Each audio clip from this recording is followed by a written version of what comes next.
Dans le quartier de Fil-Rossé à Cotonou, des caissons métalliques sont accrochés aux poteaux électriques tous les 50 mètres. Ce sont des micro-stations Wi-Fi installées par Isocell, un des fournisseurs d'accès à Internet. Une phase pilote avant d'en poser 2500 dans tout Cotonou.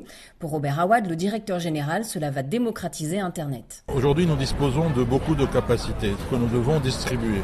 Donc ça fait partie des canaux de distribution que nous sommes en train de mettre en place.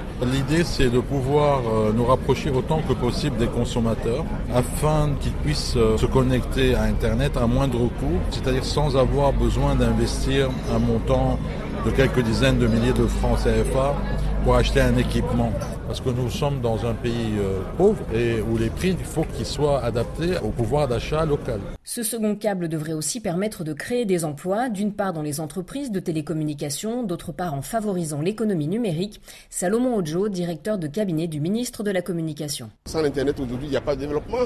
Grâce à l'Internet, aujourd'hui, nous avons d'énormes capacités de création d'emplois pour nos jeunes qui sont au chômage. Vous savez, nous en formons des milliers qui sortent tous les ans de l'université. Et c'est un souci majeur pour le gouvernement. D'ici décembre, d'après nos prévisions, nous pourrons aller jusqu'à 5000 emplois créés. La Banque mondiale a prêté 35 millions de dollars au gouvernement pour le raccordement, à condition qu'il y ait un partenariat public-privé. Le premier câble SAT3, mis en service en 2002, était géré seulement par l'État. Pour celui-ci, il fait partie d'un groupement d'intérêt économique avec Bénin Télécom qui doit être privatisé et 7 privés qui le remboursent selon les capacités acquises par chacun.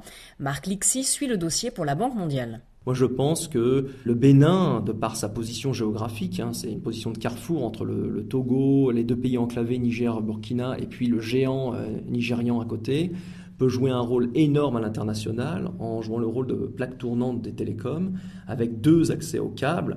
Et ces 2 accès ensemble ont une capacité qui peut largement fournir les 4 pays voisins. Donc il y a vraiment du potentiel qui est pour l'instant inexploité. Ce second câble sécurise aussi les infrastructures de communication. Le premier a déjà connu des ruptures, privant le Bénin et les pays qu'il dessert de connexion pendant plusieurs jours. Delphine Bousquet, Cotonou, RFI.